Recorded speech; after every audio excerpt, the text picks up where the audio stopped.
Hello! You have clicked on the Justin Root Show, and I'm so appreciative of that. Now you're stuck watching me trudge through an overwhelming interview. I am so overwhelmed today because my guest has over 200 credits. One of them being, of course, a film that for 1 decade was the #1 movie of all time. Of course, E.T. Of course. Please welcome Miss Dee Wallace. Thank you. No, thank you so much. This is everybody. An absolute treat to have For you. both of us. Well, thank you. I am absolutely exhausted looking at your resume. I was going to say, oh no, why are you so tired? I just got here. Well, I was at the Madonna concert last night. Yeah. Was it fabulous? It was great. It was really fun. I mean, 2.5 hours under the roof with Madonna. Yeah, how can you go wrong? It's pretty intense. Sorry, little sidebar. But I mean, seriously, looking at your resume is just exhausting. You have not stopped working since you began. Well, sort of, kind of. There were some years in there where I worked more than other years. Sure. This last year has been just nonstop. I'm really appreciative of that. I don't buy into there's no work for older women in the business. Really? Well, no. I think if you buy into that belief system, then you create that. And I'm not about limiting myself. Well, let's go back to the beginning. Kansas City, correct? Yes. All right. Kansas. The bug, the acting bug. Do you remember where it came I think I was just born, supposed to be doing this. I can tell you the moment that I decided I wanted to do this was my mother was a really beautiful actress in Kansas City in local theater. And she also directed and produced all the religious films at our church. Often gave half-hour, what we would call monologues now, but they were called readings.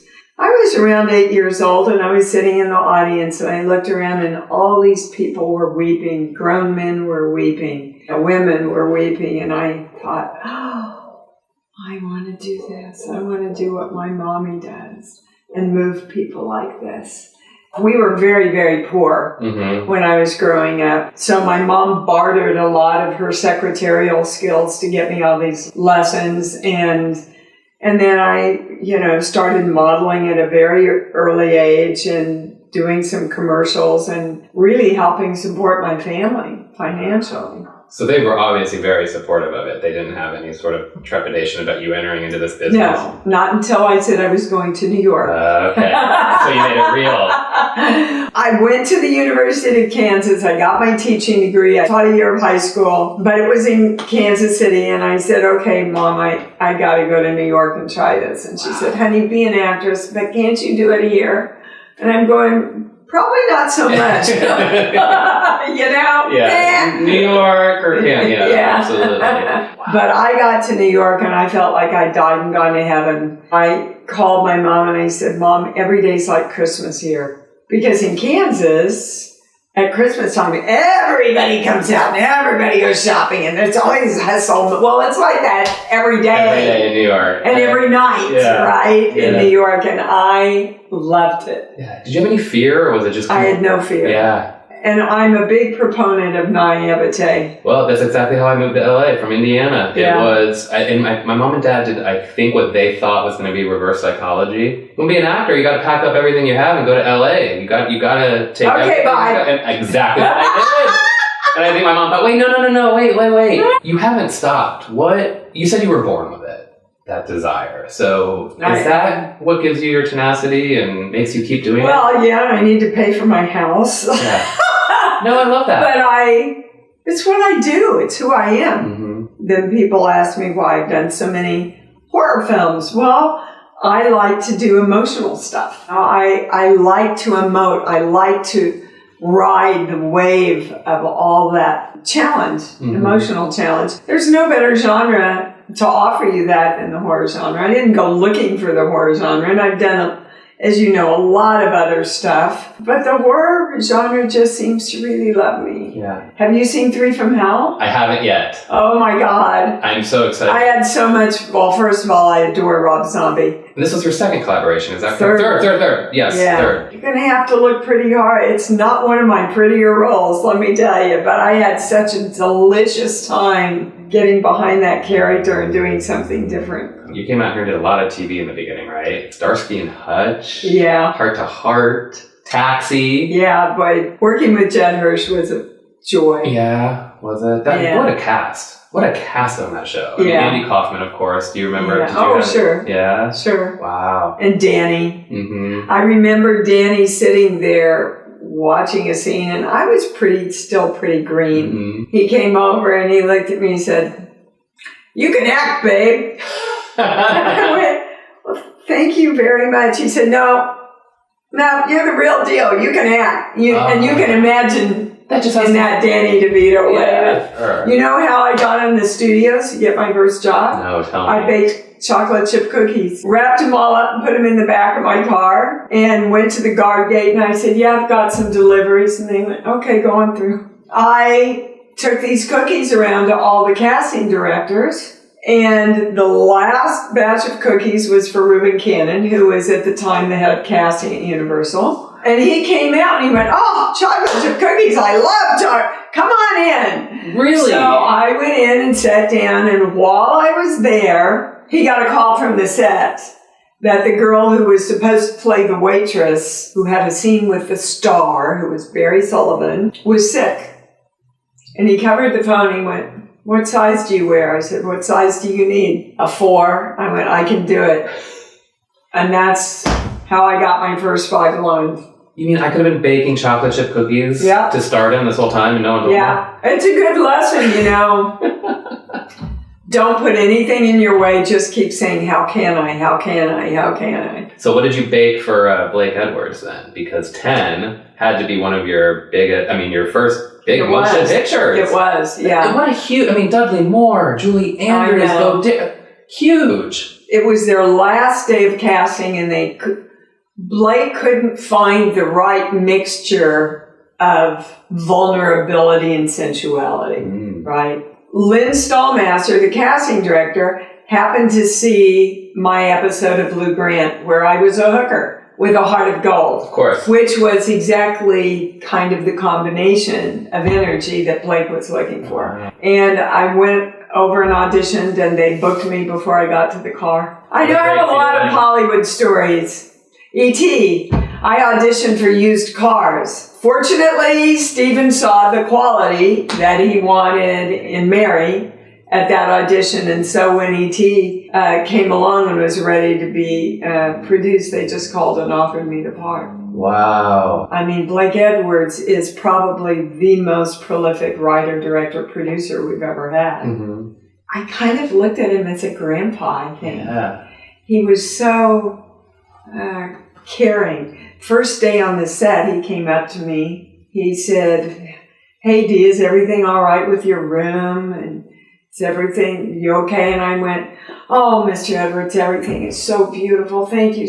That room, I thought I died and gone to heaven. It was like a palace to me from where I came from.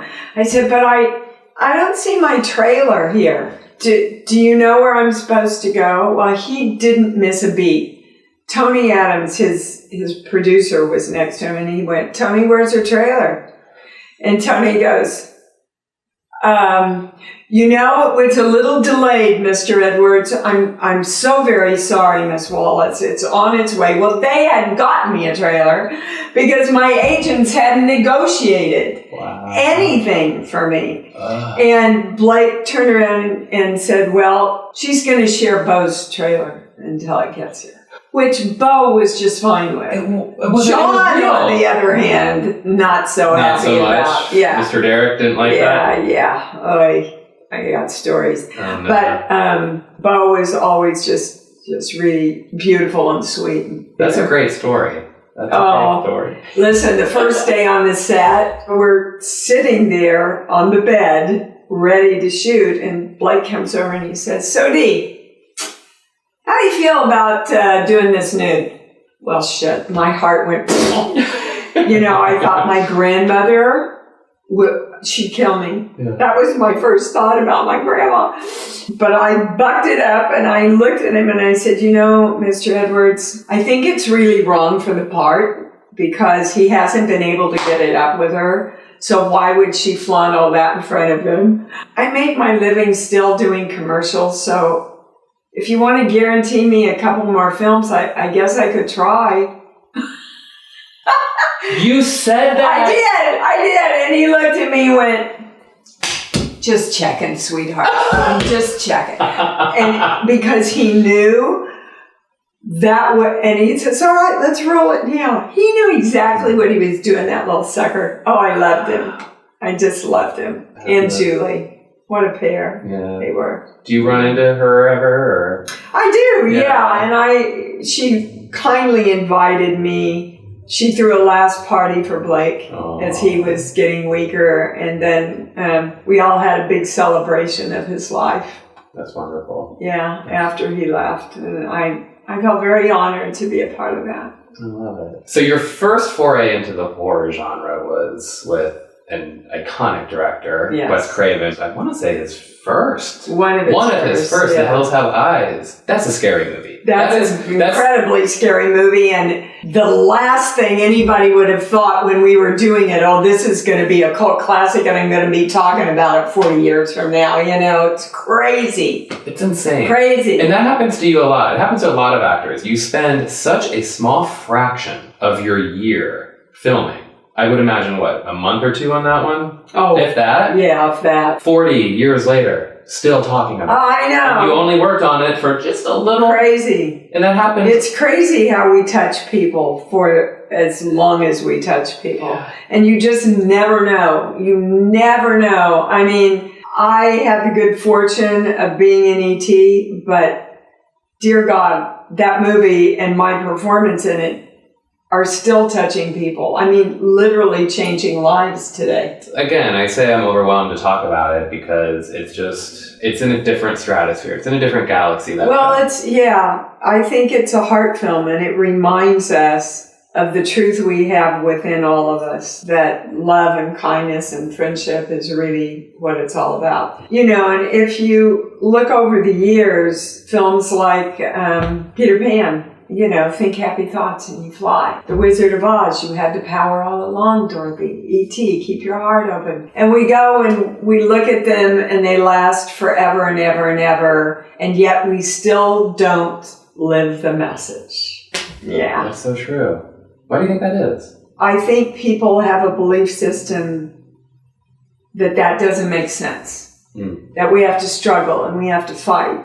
And if they're different or if they think differently than we do, then they're not on our side. And so we have to defend ourselves and close our chakras. But really, it's so very simple, and we've been hearing it forever. On that film, did you have any idea? I mean, Steven Spielberg, of course, had done Jaws. He had also done Raiders. The Lost Ark. Yeah. So he was, he definitely had established himself as a name. Did you have any idea that...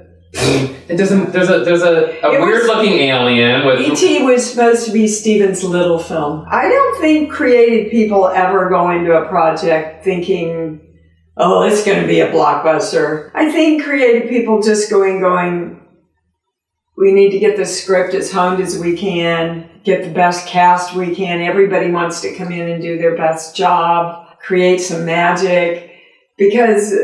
I said to Blake Edwards, Mr. Edwards, 10 is going to be such a big hit. He looked at me and said, honey, if we knew what made a hit, we'd have a lot more of them. And it's true, because the editing has to work. The timing. Is it coming out at a time when the audience is open for that message? The music. Look at the music, what John Williams did with, it's as much a part of the film as anything that we did. Oh, it's iconic. It's just, there's so many, the marketing. My God, if you market a picture wrong, no matter how good it is, it's going to cut the sales. So just a lot of things have to come together. Yeah. Do you remember the first time you saw it? I do, unfortunately. Oh. Another story. Yeah. The first time I saw it, I had to go to Universal and sit in the back with a bunch of executives, all of whom were too afraid to react to anything in case the guy above them wasn't reacting the same way. I thought my career was over. I ran out of that room and I called my husband and I said, it's so good to me, but the audience it just was dead to them. Wow. And then I went to see it at the Cinerama Dome after I stood in line for 2 hours to see it. Like as a paid customer? Yeah. Really? Yeah. Was there no premiere? Was there no... The premiere actually was in England, and everybody went to meet the Prince and Princess Diana, and I was shooting Cujo, and I couldn't go. Oh, so you first saw it right down that street at the center. Oh my gosh. What was that like? And people were crying and clapping and it was an entirely different experience than the first. And I walked out and I went, now I know it's got legs. And well, they say it's hard to work with children and animals, and I wouldn't have had a career. Kind of, a little bit of both. I mean, E.T. was a machine, of course, he was played by like a bunch of different people sometimes. Yeah, there were E.T.s that were run on hydraulics, and then there were a lot of different suits that little people fit in, and then there was a little boy who had no legs, and they would put him in upside down, and that's how we got that distinct walk. Of E.T. We had a mimist that did all the hand and arm gestures, and it took a lot. You didn't have a daughter at the time, right? I don't think she was born yet, and you played this everybody asked me. I had no kids when I did Cujo either. Wow. But I had a mom. Okay. And I had a strong mom. Who, my dad was a pretty severe alcoholic most of my life, and he ended up committing suicide when I was a senior in high school. And my mom,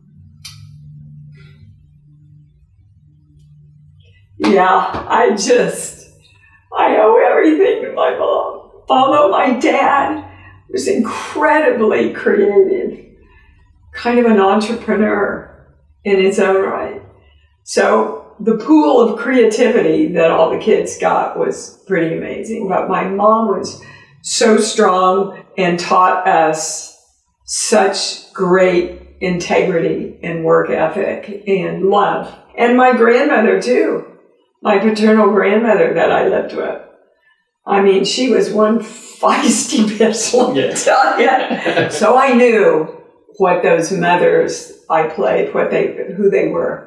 I have to say that Stephen King and I both share an opinion that you gave the greatest performance in any of his adaptations. He's very kind about that. And I think if that movie had come out today, you would have gotten an Academy Award nomination. Well, that's nice to think. The Academy just has never recognized horror films as really part of the business as far as award season goes. You saw a little bit of a breakthrough this past year with A Quiet Place, which was absolute genius, I thought. Yeah. But no more genius than Cujo. Sure. It's such a shame. And I watched it again recently, just to kind of get in the mode of you coming over here, and I just was astounded by that performance. I mean, you talk about giving your all. Yeah. You talk about going a step further than giving your all, and then going another step, and then another step. You did that. That's why it's my favorite film, because I look at it and I went, you gave everything you had as honestly as you could give it. I'm sure you've worked with a lot of first-time directors, especially in the horror genre, I would imagine. A few. Do you prefer that sort of new energy or the more... Well, it depends. What I prefer is somebody who knows exactly what they want, who's prepared, who's put together a great company that knows the vision, and that is secure enough in themselves that they can then allow you and the camera guy and the editor and the musicians to bring in their own ideas. And that's when everything goes, and that's every great director that I've worked with has literally stopped shooting and gone, oh my God, there's a moment there. Like in E.T., we were doing the dinner table scene when he says, well, he's in Mexico with Sally. Well, I didn't know that was coming. Stephen used to tell the kids, okay, say this now and say that now, because you have to keep kids in the moment. And when I heard that, as I felt the tears coming, and I remember thinking, I don't want the kids to see me cry about this. So I got up and left, which wasn't in the script. And Stephen came over to me and said, "What happened? Where are the tears from?" And I told him, and he looked at me and he went, "Okay, everybody, you got 30 minutes. I need you to build me a kitchen set right here. I got to have running water because we're going to bring her over to the sink after she left the table, and then I'm going to turn her into this big close-up where she says, 'He hates Mexico.'" And it happened like that. And same thing happened on 10. We had already broken the set, and the cameras were moving, and Dudley started playing. And I was still sitting there, and I was so moved by his playing that I got really emotional. And Blake turned around and looked at me and said, "Everybody come back, hurry up, set it up again." And that's how I got that great big huge close-up. But a good director, they see those real moments that happen, and they grab them. Right off the bat, were you able to watch yourself on screen and enjoy yourself and like what you're doing? Or are you one of those who... Yeah, it takes me 2 or 3 times though. Because you have to understand that the first time you see a film, you're remembering everything that went down to get that shot and what happened. And, oh yeah, that's when I was farting all day. Or whatever it is, or that's when the director was an asshole that day. And so you're bringing all that stuff. So it takes me about 2 or 3 times. Although I just watched...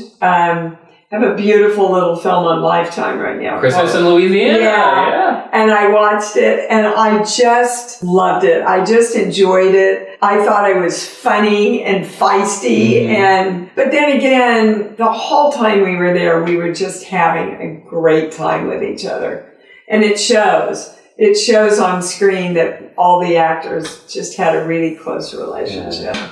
Wait, some of those TV things, like, so I'm such a nerd. Like, I like Murder, She Wrote. 2 episodes. Oh, more than that. You did more? I think I did 4 or 5 over the years. Yeah. What was Angela Lansbury? Oh, she's a dear. Yeah? She's just a dear. And kind and very giving to her other actors. A real pro. Yeah. I just had actually someone you've worked with, I want to say twice on my show last week, Heather Langenkamp. Oh, isn't she lovely? She was so lovely. We had such a wonderful time. You were both in Hotel. Yes. Yeah. Wait, was Elizabeth Taylor in your episode? Yes. Tell me everything. Oh, Go. MG. Go. You are a nerd, aren't you? Yes, tell me. Well, it was very fascinating to me because I had a pretty good resume by that time. I was past the era of the old school glamour, though. Okay. She had it in her contract that there was a red carpet. The limo would come, stop at the red carpet led her into her trailer. Wait, a red carpet to film? Uh-huh. Oh. To go into her trailer. Every day there was a gift from Tiffany's waiting for her. How many days are we talking? I'm going, who's your frickin' agent, dude? Right? Did you interact with her? Yeah, I had a scene around a table with her. And so we had a lovely conversation about coming from Kansas and her coming up in the studio system. And she was very genuine and nice to me. But, back to that first story where Reuben Cannon gave me those first 5 lines. It was with Barry Sullivan. Mr. Sullivan was very nice to me, but again, the studio system was just on its way out. He has a heart attack in my restaurant, and I'm supposed to go over and help him and have these 5 lines with him. So I do what you do. I went over and I started loosening his tie, and I lifted his head during the rehearsal.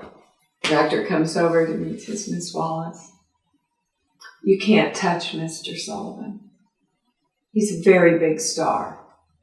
And I said, "Well, how the hell am I supposed to help him if I can't touch him?" And he said, "I know. It's a little crazy. Figure it out." So the only way that it made any sense to me was to be a dumb blonde who was scared to death, who was afraid to touch him, and that's how I played it. I kind of thought there for 15 minutes, dear God, if this is what they do in television and film, I'm not sure I want to do it, you know? Yeah. I was good. Either that or I have to become the star. How did being an author come about? Tell me about your books. Because you've written 3, am I correct? I've written 4. 4, okay. Well, I think you have to back up with my healing work. Because that was your first book, and that was around 95, was right? Conscious Creation. Yes. And then I wrote one with a friend of mine called The Big E, which is all about energy. I call it our bathroom book because a lot of people do keep it by their bed or keep it by the toilet because they're really 2 or 3 page short things about, all those sayings that we were brought up with, and you kind of went, okay, and don't really know what they mean. Like, my mother used to look at me and go, Deanna Lee, pretty is as pretty does. I sort of kind of got it. Well, anyway, we took all of those and channeled what they were really representing in terms of the creation process. And it's a really fun read. Bright Light is an entirely different book. It's literally my autobiography through all the big films and directors that I've worked with and the spiritual lessons that I learned along the way. Okay. Were you spiritual at all during this, or was this something that came later in life? If you consider love spiritual. I just try to always come from love. But like I said, I used to channel when I was little, and every kid channels when they're little, by the way. Mm-hmm. We just chalk it up to their imagination or their imaginary friends. Or in high school, I kind of put it away, until I met my late husband, Christopher Stone, and he was very involved in philosophy called conceptology. And it was really the precursor of The Secret and all that stuff. But in much more detail. And when Chris died suddenly, I dropped to my knees and I said, I don't want to be pissed off. I don't want to be a victim. I want a way we can heal ourselves. And like that, the messages started coming in. And I had one of the biggest acting studios in town at the time. I found I would start watching a scene and I would start getting inundated with this information about where they were blocked and why they couldn't push through, and their lives were changing and their work was changing and their parents wanted to work with me and then their friends wanted, and now I've got clients all over the world. But that, in a nutshell, is kind of how it happened. Well, I could probably talk to you about each of those 200 credits for the entire show. But unfortunately, we don't have that. Unfortunately for you, we don't have that much time. I do. I could go on and on. I like to end my show with a silly little thing. Don't even put too much. Oh, dear God, I'm so bad at this. No, you're not. You don't even know what it is. Oh. It's so easy. No, wait till you hear what it is. It's so easy. White roses or red roses? Oh, red. New York in the 70s or LA in the 70s? New York. Lemonade or iced tea? Oh, lemonade. Silver or gold? Oh, gold. Crushed ice, cubed ice? Cubed. The color purple or Schindler's List? Purple. Atlantic. That was a weird one. Atlantic Coast? No, the movie The Color Purple. Oh. Oh. Oh! Yes, The Color Purple. Still the same answer. Oh my God, that makes me laugh so hard. Atlantic Coast or Pacific Coast? Pacific. Kermit the Frog or Miss Piggy? Kermit. Halloween or Christmas? Christmas. Air conditioning or windows down? Air conditioning. Charlie's Angels, Drew Barrymore, or Grey Gardens, Drew Barrymore? Grey Gardens. Paul Newman or Marlon Brando? Same! Oh, thank you. That's rare. Not everyone says that. Me too. Really? Have you ever met him? Oh, I wish. No, I never got the chance. All right. I met Joanna. I met her. She was actually, this was years ago, at an audition. And I went over to her and I said, Miss Woodward, I just have to apologize for our whole business that you're here auditioning. I mean, I'm just embarrassed for our business. And she looked at me and she said, honey, when the game changes, you play the game. Now, there's some words of wisdom for everybody. Wow. Yeah. Okay, photographs or paintings? Wow, that's a hard one. I love both of them for different ways. I love photographs because I always have my daughter close to me.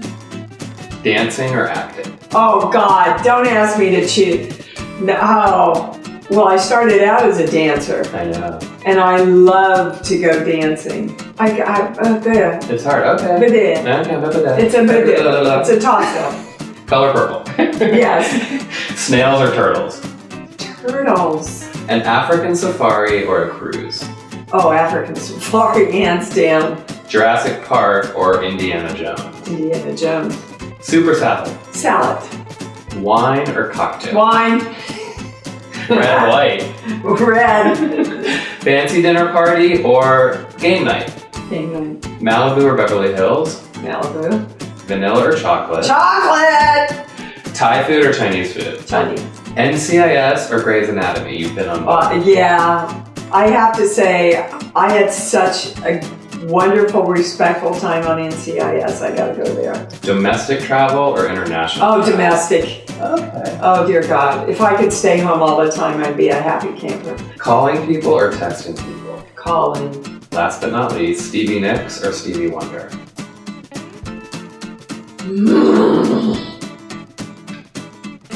Stevie Nicks. Yes!